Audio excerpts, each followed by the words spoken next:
좋아요, 구독. 마스님, 화요일에 나와주셔서 후티 반군을 우리가 무시하면 안 된다라고 했는데 그 말씀을 해주시고 나서 바로 다음날에 미국에 테러 단체로 지정을 했어요. 이런 부분들 어떻게 보고 계실까요? 일단 후티 반군은 핵무기만 없지 그냥 그냥 우리도 북한을 하나의 국가로 안 보지 않습니까? 후티 반군도 거의 국가 정도 수준이에요. 핵폭탄만 없을 뿐이지. 네. 그래서 뭐 얘네들도 열병식은 아니지만 뭐 나름 하고 그래요. 지리들 국군의 날에. 일단은 세계 경제가 지금 오펙에서 발표를 한 게 네. 2.8% 성장을 할 것이다. 이렇게 발표를 했고요. 제일 문제는 어제 이제 미국 GDP가 발표가 됐는데 예상치보다 미국 GDP가 굉장히 안 좋았죠. 지금 미국 경제 아마 제 개인적인 생각으로는 2024년도 중국에서 어떠한 악재가 크게 하나 나오더라도 나오지 않겠느냐. 왜 그러냐면 일단 왜요? 부동산 버블이 굉장히 지금 심하다. 이렇게 보여져요. 그러면 미국 경제가 안 좋게 되면 많은 또 공장들도 멈출 것이고 거기에 따른 경제가 악화된다. 그러면 뭐 공급은 지금 현재 뭐 후티 반군에 의한 어떠한 공급 문제, 지정학적 리스크, 그다음에 아까 말씀하신 미국의 원유 시설이 굉장히 지금 뭐 거기 뭐 영하 30도 이러지 않습니까? 막 시설들이 멈추고 그래요. 얼어가지고 공장 가동을 할 수 없을 정도로 뭐 이런 부분에 있어가지고 공급적인 문제가 있지만 수요에도 굉장히 문제가 있어요. 사실 원유 수요가 가장 많은 부분이 어떤 부분일 것 같습니까?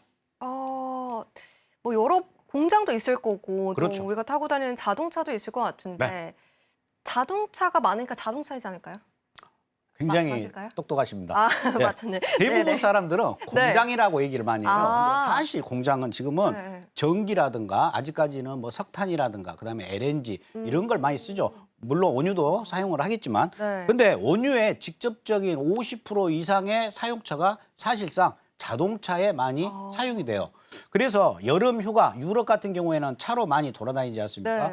유럽 같은 경우에 예를 들어서 경기가 안 좋으면 유럽 얘네들은 뭐 차로 횡단을 하면서 여행을 다니니까 이 교통량이 확 떨어지는 게 교통량을 보면 원유가 앞으로 수요 전망을 할 수가 있는 거거든요. 거기다가 여러분도 알다시피 이제 친환경 그래서 전기차들이 많이 나옴으로 인해 가지고 화석연료 쓰는 지금 뭐 가솔린이나 디젤 같은 경우에는 거의 많이 좀 줄었죠.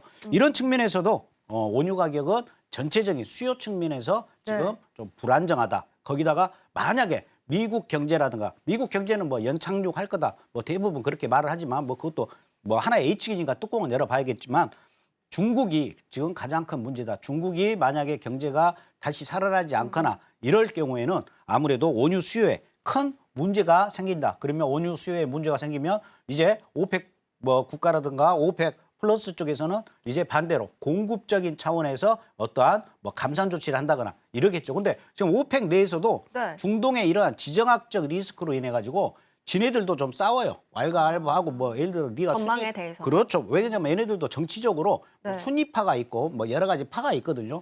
그렇듯이 MN도 이제 그러한 정치적인 부분에 있어 가지고 이런 반군으로 나왔는데 이런 측면에서 앞으로 원유의 가격은 좀 뭐랄까 가파르게 상승이라든가 뭐 가파르게 하락 이런 부분은 없이 가장 우리가 거래하는 데에서 힘든 게 뭐냐면 불확실성이에요. 굉장히 안개 속 같을 때가 가장 거래하기 힘드는데 이러한 불확실성이 어느 정도 계속해서 이 원유 쪽에서는 유지가 될 것 같다. 이런 생각을 잠시 해봅니다.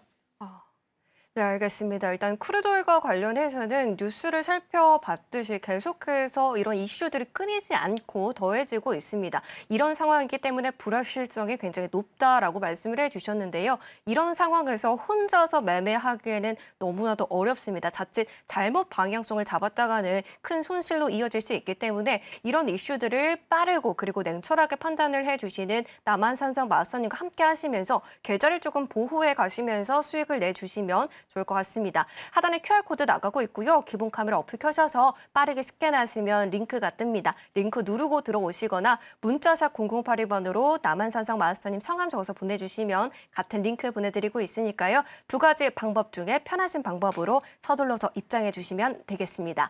자, 그러면 이제 5일을 둘러싼 이슈를 살펴봤으니까 그렇다면 이런 이슈 가운데서 어떤 이슈를 좀 강하게 영향을 좀 받게 될지 이 편말로 확인을 해보도록 하겠습니다. 자, 마스터님 준비해 주시고요. 네, 3, 2, 1 들어주세요. 관망 시그널 들어주셨습니다. 관망을 잘 안 들어주시는 분인데 네.